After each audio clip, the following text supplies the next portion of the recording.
Hey guys, just a new recipe here for you to try from the Ninja Foodie that I've concocted over a few years and now figured out to make it using the Ninja Foodie. I've basically put 1.2 kilos roughly of chopped potatoes into the Ninja. I've put a couple of teaspoons of salt and I've put in about 200 mils of water. I've boiled the water from before and then I'm going to pressure cook this on high for about 5 minutes. If they're slightly bigger, you might want to go to 6 minutes. And I've made sure that the pressure valve is sealed. And while that's being done, I'm going to prepare my other vegetables. So I've got this nifty little chopper here, not mentioning any brand names, but it's something that my daughter, who's 11, she can use quite easily. And what we do is with the courgette, we just slice up the courgette into some rounds, give it a good whack, and just chop them into cubes. So once I've chopped up half a courgette, I will move on to my other veg prep. But as you can see, once I remove the lid, that the courgette is chopped up very finely, and there's a reason for this I'll explain later, but it's very uniform and will cook equally throughout the process.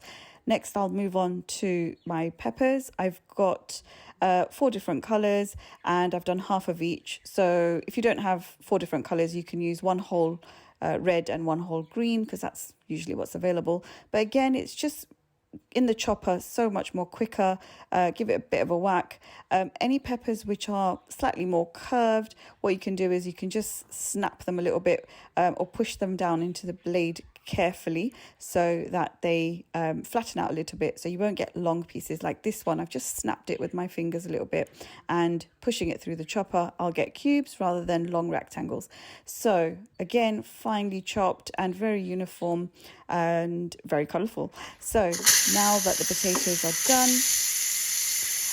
release the pressure valve and let it sit upon the other side so that it releases quickly and I don't have to keep touching it. Be careful when opening the pressure lid as well, so that the steam escapes without your hands in the way. So just checking now to see, I can see there's quite a bit of water left, so I'm going to just drain that off and pop the pot back into the machine. I've dried off all of the water, or pretty much all of it, and if there's any water left, what you can do is go to sear saute mode. We want to try and burn off as much of the water as we can, so we get a nice mash, not it won't be runny or sloppy. So next, what I'm going to do, I've got about 100 grams of butter. It can be salted or unsalted, it doesn't matter. And sometimes I use sour cream, a couple of tablespoons, depending on what I've got at home. But today I've just got some oat milk, so just using about 100 mils of oat milk. In terms of the spices, I've got black pepper powder, half a teaspoon white pepper powder, a teaspoon of paprika powder, not smoked paprika. I've got half a teaspoon of fajita mix. I've got some zaatar and some normal dried herbs. And I've also got 1 teaspoon of ground nutmeg.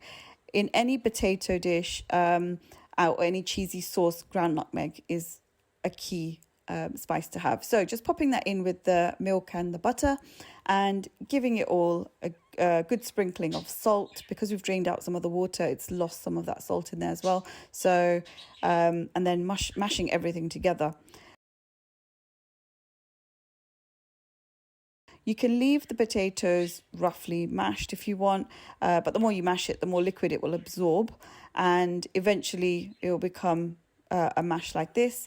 If you can see some butter that's not been melted in there, can see a couple of knobs of butter, then I'm just going to put it on sear saute mode and melt that butter down. And I can see a couple of lumps of potato that I want to mush it.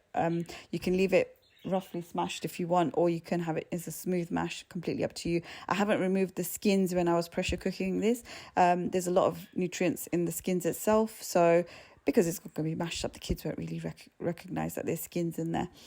Right, so next I'm putting in some of the courgettes that we had chopped earlier. So all of this is ready in advance, just kind of evening it out the layer a little bit. go in with the peppers. Looks nice and colourful here, but remember you can use any different colour peppers. It doesn't have to be just these mixed ones that I've got. You could use just red and green or just orange and yellows, which whatever you have available at home. Sprinkling of salt to account for the vegetables, and then a whole can of baked beans.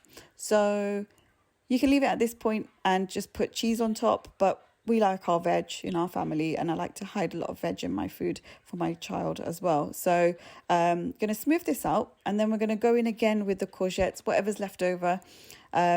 If you're only doing one layer, only use half the vegetables. So in terms of the courgette, you'd use just a quarter of a courgette, and you would use just one pepper if you're doing one layer of veg. I've got 2 layers, so I'm going to double that up. And I've used a few handfuls of frozen sweet corn. You can use tinned as well if you want to. It doesn't really make a difference. So I just have frozen sweet corn in the freezer all the time, so I'm just using that. And then on the top layer, I'm also going to use some cherry tomatoes, which I've just put into quarters, and also just put in the tomato juice, and again accounting for the salt in that as well for the vegetables, so just a little sprinkle on top. Another can of beans. So this recipe is jam-packed full of veg and beans. And then I've just got my daughter to make these slices, so don't really trust her with a grater, and she doesn't really like grating, to be honest. So she likes using the slicer, the cheese slicer that we've got. So she's just cut me some cheese slices. Some of them are quite thick. So just layering that on top. Having her involved in the cooking is nice for her as well, and she kind of eats everything because she knows she's taken part in the whole process with me. So just popping all of that on top. You can put some more herbs on top if you want, some pepper, whatever it is you want, but that's it for me, and I'm just going to close the lid. So I've put it on bake roast function, and you can put it on for 190 degrees for 15 minutes. You can even do it for 180 degrees Celsius for 15 minutes, and you can even do it 170 degrees Celsius. So it's all dependent on your preference, how much you want your vegetables cooked, how much you want your cheese browned. So I've gone for 190 degrees for 15 minutes for my one, and you can see that we've got some crispy bits at the side of where the potato was, and I'm just giving it a little poke around. This is not the best time to slice it open and serve it. Just let it cool a little bit, let the potato set, and then you'll get a nicer slice out of there. And that's really it. Just depending on how you want your veggies cooked, you play around with the settings a little bit, but nice easy recipe to do once you get back from work. Cooking time was just 20 minutes, 5 minutes for the pressure cook and 15 minutes on the bake roast function, and about 10 minutes of prep. So just a quick easy recipe when you get back from work and to get ready for the kids really quickly.